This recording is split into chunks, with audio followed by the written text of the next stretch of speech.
बिहार में लोकसभा की कुल 40 सीटें हैं, जिसमें से 4 सीटें सीमांचल में पड़ती हैं।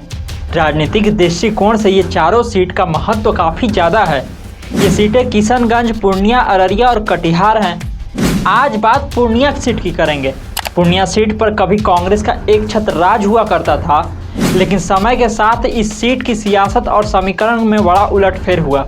पूर्णिया ऐसी सीट रही है जहां प्रचंड मोदी लहर में भी कमल नहीं खिल पाया। वर्तमान समय में जदयू इसकी प्रमुख दावेदार है।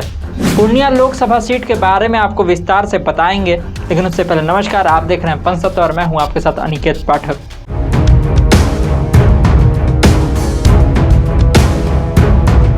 पूर्णिया बिहार की सबसे पुरानी लोकसभा सीटों में से एक है। यहाँ से पहले सांसद के रूप में कांग्रेस के फड़ी गोपाल सेन गुप्ता रहे हैं। वो 1957 से 1967 तक यहाँ से सांसद रहे। उसके बाद 1971 में भी कांग्रेस के मोहम्मद ताहिर ने यहाँ से जीत हासिल की। 1977 में कांग्रेस को यह सीट गंवानी पड़ी। तब भारतीय लोक दल के उम्मीदवार लखनलाल कपूर यहाँ से सांसद चुने गए थे। हालांकि 1980 और 1984 में माधुरी सिंह ने एक बार फिर से कांग्रेस का परचम यहाँ बुलंद किया। वहीं 1989 में सीट जनता दल के हिस्से में चली गई और मोहम्मद तस्लीमुद्दीन सांसद बने।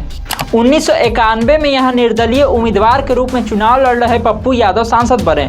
1996 में एक बार फिर पप्पू यादव ने चुनाव जीता, पर इस बार उन्होंने समाजवादी पार्टी के उम्मीदवार के रूप में चुनाव लड़ा था। 1998 में पहली बार भाजपा को जीत हासिल हुई। भाजपा उम्मीदवार जय कृष्ण मंडल सांसद चुने गए। निर्दलीय उम्मीदवार के रूप में पप्पू यादव ने 1999 में फिर से वापसी की। उसके बाद 2004 और 2009 में भाजपा के उदय सिंह यहाँ से सांसद बने और 2014 और 2019 में जदयू के संतोष कुशवाहा ने जीत हासिल की। 2014 के लोकसभा चुनाव में भाजपा के नेतृत्व वाले एनडीए ने शानदार प्रदर्शन किया था। उस वक्त जदयू न तो एनडीए का हिस्सा थी, न महागठबंधन का। जदयू ने लगभग सभी सीटों पर अकेले चुनाव लड़ा था, लेकिन सिर्फ 2 ही सीट जीत सकी थी। उसी में से एक सीट पूर्णिया भी थी। पिछले 2 बार से लगातार जीत दर्ज कर रहे भाजपा के उम्मीदवार उदय सिंह को 2014 में जदयू उम्मीदवार संतोष कुशवाहा ने पटखनी दे दी। मतलब प्रचंड मोदी लहर में भी इस सीट पर कमल नहीं खिल सका। इसका ही प्रभाव था कि 2019 के लोकसभा चुनाव में जब जदयू और भाजपा साथ थे, तो ये सीट जदयू उम्मीदवार को ही दी गई। इससे नाराज होकर पूर्व सांसद उदय सिंह ने भाजपा से इस्तीफा देकर कांग्रेस से चुनाव लड़ा, लेकिन जदयू के संतोष कुशवाहा ने दोबारा इस सीट पर वापसी की।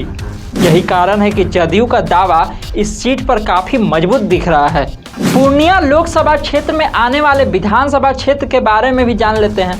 पूर्णिया लोकसभा क्षेत्र में कुल 6 विधानसभा सीट है, जिसमें से 3 सीट पर भाजपा का कब्जा है, जबकि 2 सीट पर जदयू और 1 सीट कांग्रेस के पास है। कस्बा से कांग्रेस के आफाक आलम, बनमनखी से भाजपा के कृष्ण कुमार ऋषि, रुपौली से जदयू की बीमा भारती, धमदाहा से जदयू की लेसी सिंह, पूर्णिया से भाजपा के विजय खेमका, कोढ़ा से भाजपा की कविता पासवान विधायक हैं। इस तरह की खबरों को देखने के लिए आप देखते रहिए पंचतत्व। धन्यवाद।